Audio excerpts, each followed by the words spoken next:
back and happy Thanksgiving. I'm Matt Wacker. Missouri S&T Interim Chancellor Dr. Chris Maples has been profiled quite a bit here on the recap, and I'm happy to report that he will continue to serve the university for another year. His initial appointment in May 2016 was for only 1 year, as he replaced the outgoing Dr. Cheryl Schrader. In a statement, System President Moon Choi had this to say: Dr. Maples has engaged the faculty, students, and staff to emphasize student success, research breakthroughs, and effective engagement. He is also credited with creating an inclusive and collegial environment at Missouri S&T that welcomes the opinions of stakeholders to improve this outstanding university. There is sad news, however, from Missouri S&T, as a 19-year-old freshman in computer engineering died on November 13th, the result of injuries sustained from a fall at TJ Hall. According to University Police, CPR was performed on Ryan Lewis outside the residence hall before he was transported to PCRMC and later to University Hospital in Columbia, where he was ultimately pronounced dead. Well, what happens when an award-winning photographer goes head-to-head with an intruding insect? A viral video, of course. The video is just one of the recent successes for St. James photographer Ashley Wills.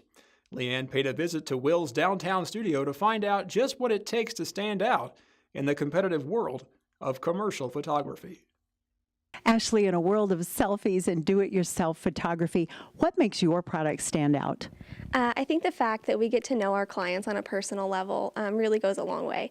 Our clients, before each session, we sit down and do an in-person consultation with them. We get to learn their likes, their dislikes, and just get to know little things about them. So going into the session, they're already comfortable, they're relaxed, and we almost feel like friends instead of we're working for them. We do offer makeup with our sessions. I think that is one more way to help us stand out. Well, you obviously have a lot of satisfied clients, enough that the readers of Missouri Magazine voted you Missouri's #1 photography studio. Why do you think they voted for Ashley Wills Photography?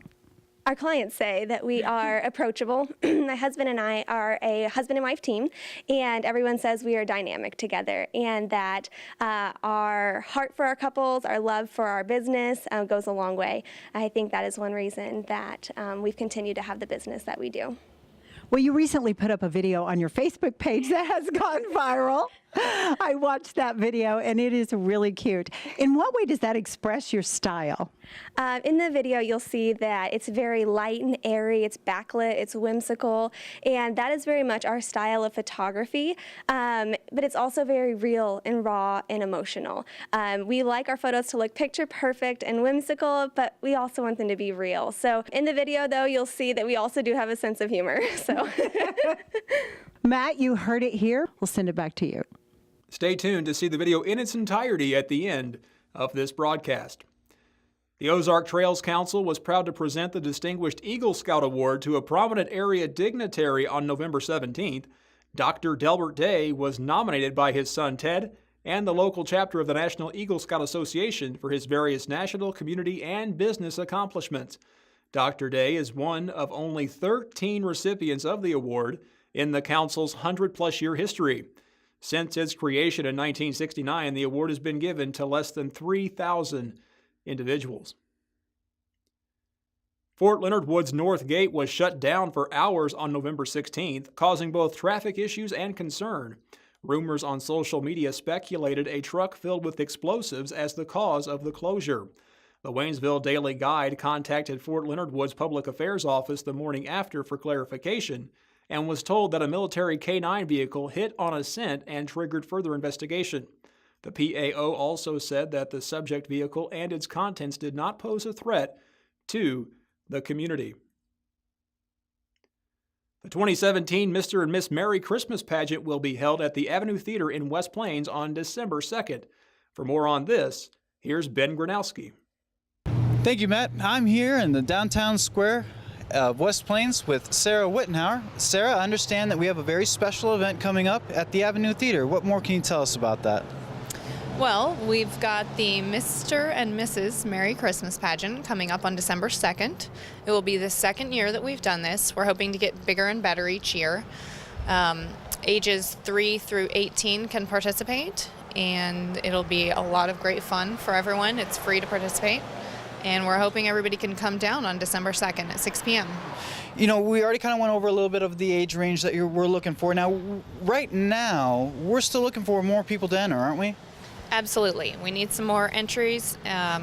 We are going to be letting the winners ride in a float in the parade the next weekend, so it'll be really great for the kids. It'll be a lot of fun.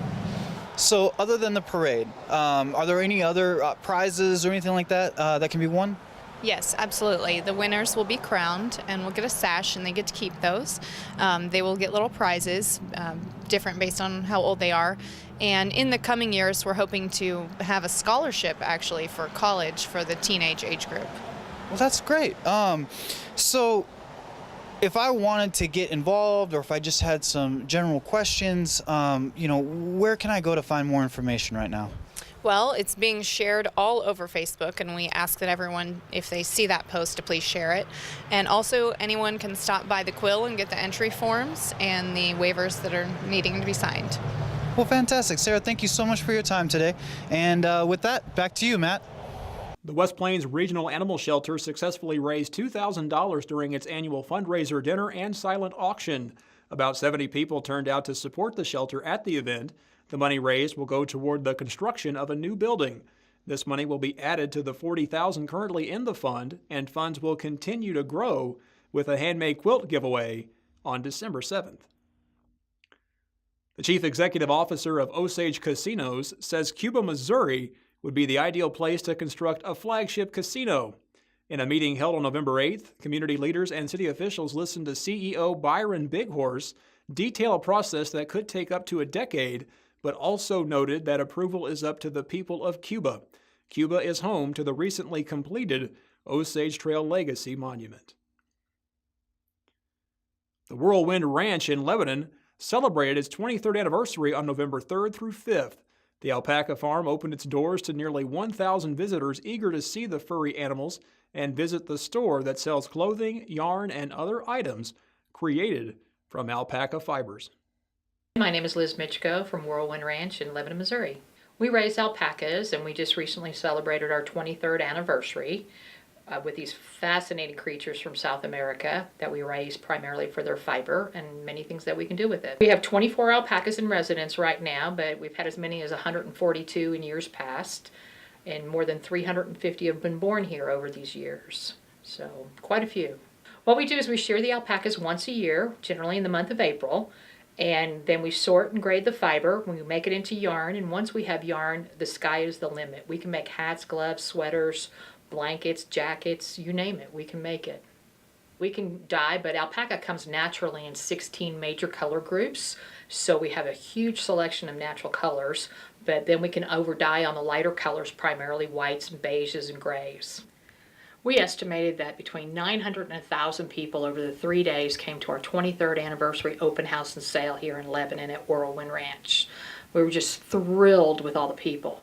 And if you didn't get the opportunity to come out, we invite you December 1st through the 23rd on Thursday, Friday, and Saturdays from 10 a.m. to 4 p.m. to come out. No appointments needed those 3 days.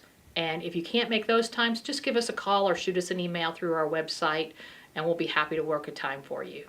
A 54-year-old Rolla woman is headed to prison for 15 months after an investigation revealed that she used her employer's debit card for personal reasons. Denise Barner had been an employee of the Kyle Center on Torrey Avenue since 1991. According to court documents, she began using the card in November 2007 for unauthorized personal transactions. The Kyle Center learned of the fraud after Barner resigned in 2016. She's been ordered to pay restitution exceeding $125,000. A West Plains man has been charged with felony assault after allegedly punching his pregnant girlfriend in the stomach several times. West Plains police arrived at Nicholas DeCola's home on Stony Drive, where his live-in girlfriend explained the two had an argument after she refused to take him to Arkansas to sell a lawnmower for drug money. She said DeCola grew angrier about 6 hours later after she called her father, and that's when the attack occurred. DeCola's arraignment is set for December 18th. Charges have been filed against 35-year-old Thomas Evans for burglarizing a Sullivan Sports Bar on November 4th. Evans is accused of breaking a rear window, removing his clothes, and helping himself to alcohol. He was observed swinging a pool cue and damaging a television. Bond has been set at $30,000. For those of you who exercise at the center in Rolla, meet its newest fitness manager. Melina Littlejohn is a certified personal trainer and health coach who is currently pursuing her master's in sports and fitness management. In other words, she is ready to pump you up. Well, now this is cool. Fidelity Local 6 and Ringside Championship Wrestling want to send you to see WWE live at the West Plains Civic Center on Sunday, January 7th. Here's how to enter.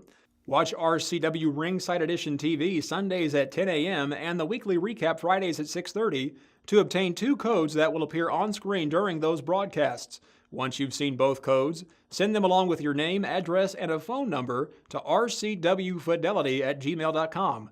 The winner will be notified by Friday, December 29th and will win 2 tickets to WWE Live in West Plains.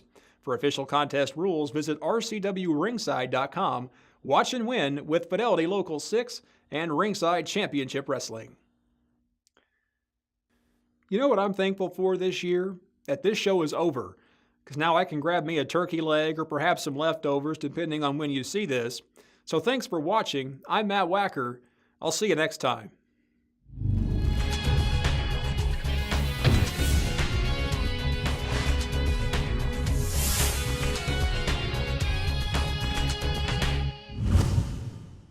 The weekly recap is brought to you by Price Chopper, cooking from scratch, the UPS store of Rolla, Bayard Dodge in West Plains, and the Ozarks Medical Center.